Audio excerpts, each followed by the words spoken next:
Blessings of Ramadan al-Mubarak. His first fast, awesome.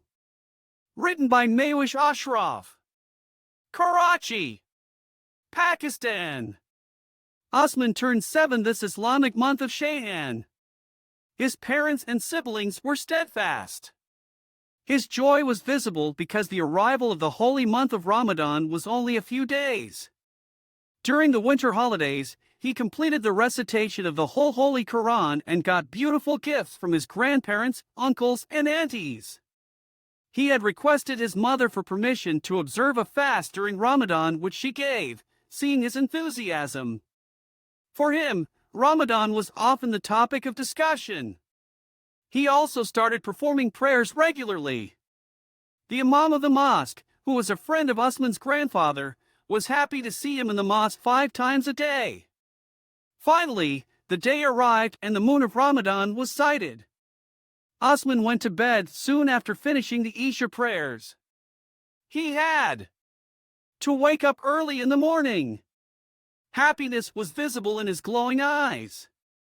"Son! You go to bed now. I've set the alarm. Insha'Allah, we'll meet at Sari," his mother smilingly said. Sari was about to approach, but still, there was time for the alarm to ring. Osman woke up. Because of excitement, "Assalamu alaikum." His voice came. Everyone greeted him back.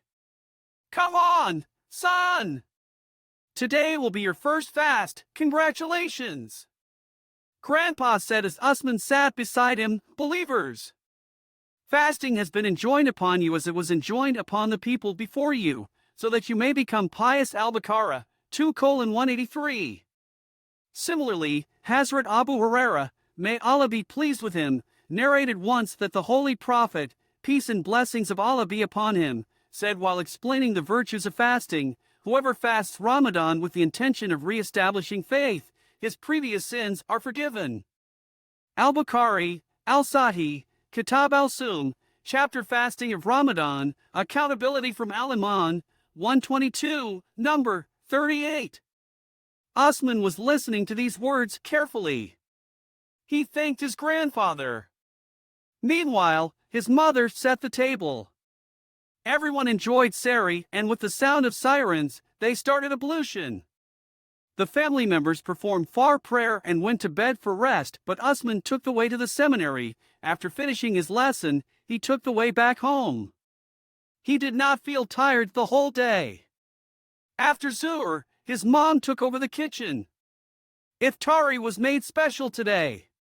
Meanwhile, Osman's uncle entered the home with a beautiful gift along with a bicycle for Osman. At Maghrib, everyone took iftar and paid gratitude to Allah for all these blessings. Blessings of